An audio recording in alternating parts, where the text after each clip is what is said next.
We're exposed to hazardous chemicals every day. They're in the products we use in our homes, cars, yards, in our workplaces, and in our environment. While we've made some tremendous progress in some areas, much remains to be done. The local hazardous waste program plays a leadership role in protecting human health and the environment. Today we're just sharing a snapshot of a few key services this program provides to our communities.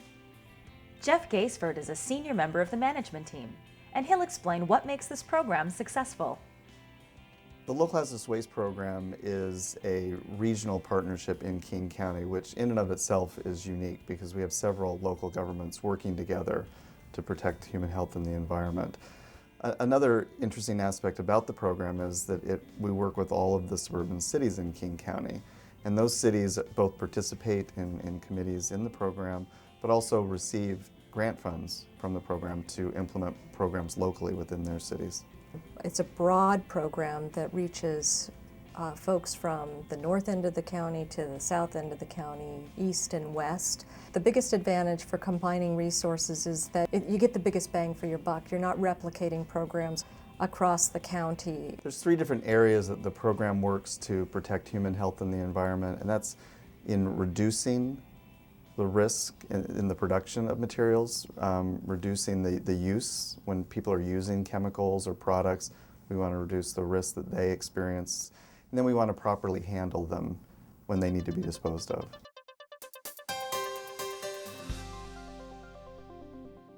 As a parent, I'm interested in providing a safe and healthy environment for my kids, whether they're at home, in childcare, at school, or at play.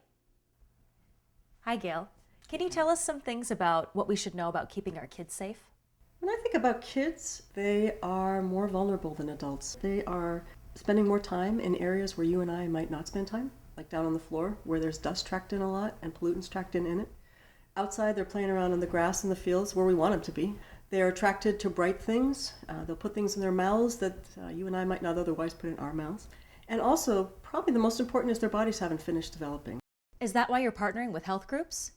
Yes. For example, when we are trying to work toward our goal of reducing or eliminating lead poisoning in King County, we work with the community clinics. We've provided machinery to them so that they can test the blood of the kids who are coming in for lead poisoning and screen it. And we've also helped community centers set up times when local folk can bring their kids in to be tested. It's through partnerships like this that the program offers a broad array of educational services, events, newsletters, videos, publications, and distribution of green cleaning kits to help spread the word.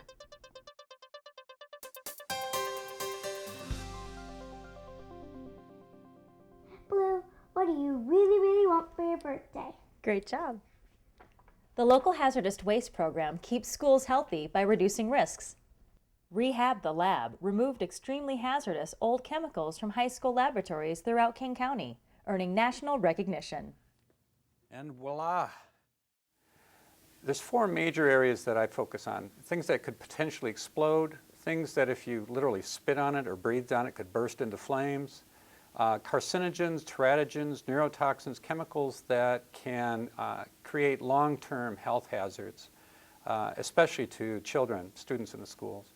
And then poisons that can create a toxic reaction just by touching them or breathing them in. The program helps schools remove products like this thermostat that contain mercury, or other products that contain lead or cadmium. Parents, teachers, and staff learn to recognize the many hidden toxins and materials we take for granted. In the lab, safer microchemistry experiments and curriculum accompany information on hazardous chemical issues. Custodians, janitors, and landscapers find support for making safer choices on product use, storage, and disposal. Healthy Schools' extensive online school chemicals database provides a resource not only for local teachers and school districts, but across the country.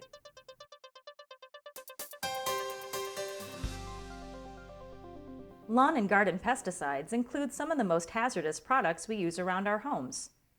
Children are exposed to these chemicals, whether they're playing inside or outside, when they eat, and even when they go to school. That's why the Local Hazardous Waste Management Program promotes natural yard care for homeowners and landscape professionals. Pesticides are an outgrowth of the chemical industry in this last century, and before that there were no pesticides to use in our gardens. Toxins can be walked into the house off of your grass. Kids can be rolling in them on the lawn. Your pets can be in them. And part of it is what's happening in the environment. Pesticides are washing off of our lawns and gardens and into streams and lakes, and just putting a myriad of poisons into our waterways. We really need to be stopping the use of these products if we want to preserve salmon, for instance, which rely on their homing instinct to reach their native waters. That homing instinct is compromised by pesticides, and also their ability to sense predators is compromised. Salmon are an indicator species. If they're having a problem, then other organisms in their environment are having problems too. Anyone can call the Garden Hotline to get practical advice on less toxic lawn and garden chemicals and techniques.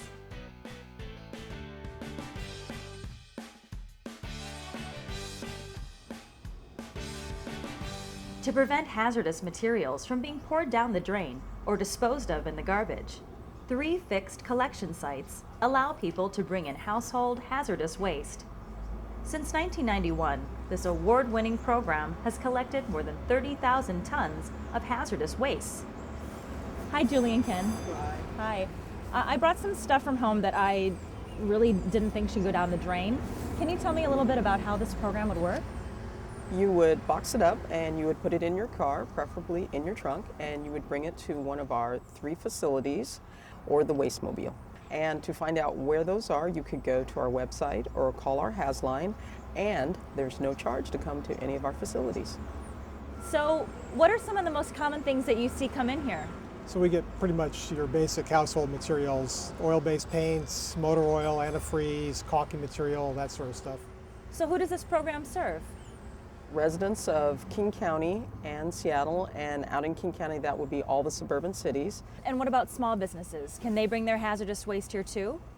We are running a pilot program right now, which means for a limited time businesses can bring their waste, and you can bring the same amounts of waste as a resident could. In addition to collection services, the program offers incentives to responsible businesses and provides assistance to properly manage and reduce hazardous materials. A business can arrange for voluntary consultation. This involves a site visit to review best management practices and make recommendations that minimize compliance liability. Following these recommendations often leads to cost savings for the business. Let's visit a business the program encouraged to improve its work environment. I'm here at LT Nails, a nail salon owned by Kathy and Kim Tran. TRAMU is part of an outreach effort to people who might not be as aware of or able to read the warnings associated with hazardous chemical products. The current priorities include nail salons, janitorial services, and small landscape companies. Hi Kathy, thanks for speaking with us today. Can you tell us a little bit about what you're doing here to make this a safer environment? Yes, I use some mask and safety glass. So why is the safety mask and the safety glasses important? Oh, the mask, they help me like protect, like no reach the dusty. And the glass, they help me like, when I use some glue or some nail tip, they don't flash in my eye. And can you help us pick out some nail polish that's less toxic? This product don't have toluene, formaldehyde, and phthalate.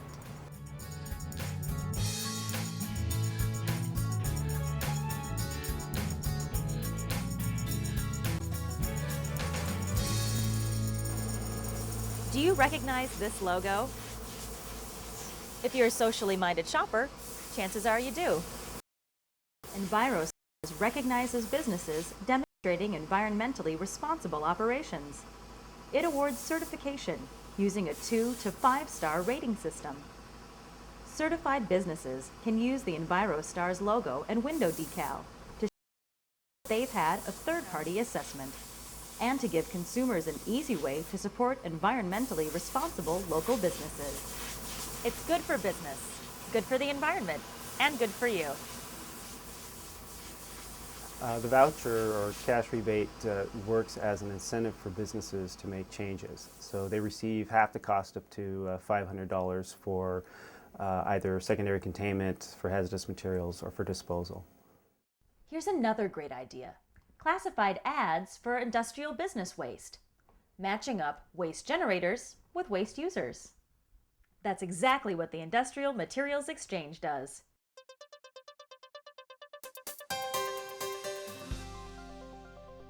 We've been talking about coping with all this toxic waste, but what about shifting responsibility to product manufacturers?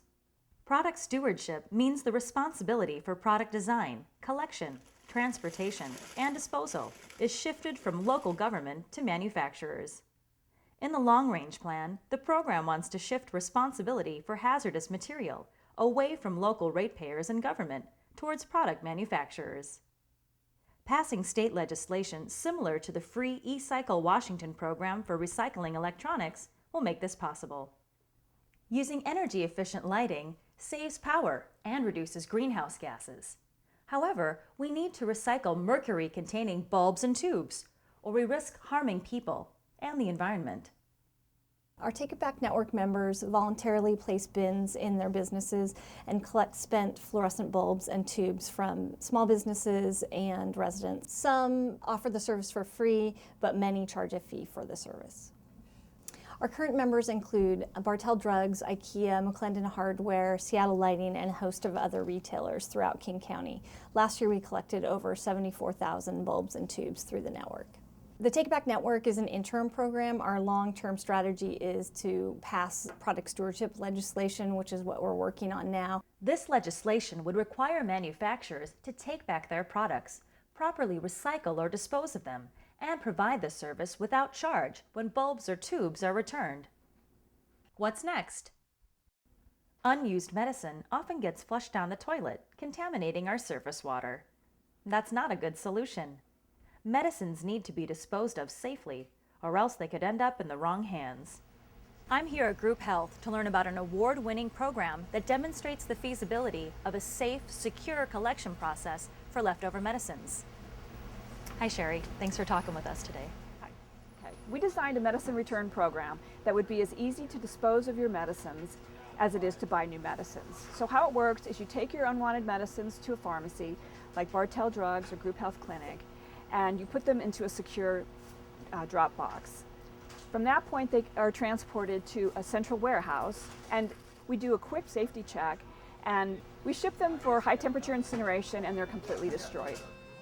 The program has come a long way, offering new and better services, while designing programs to meet the changing needs of our community.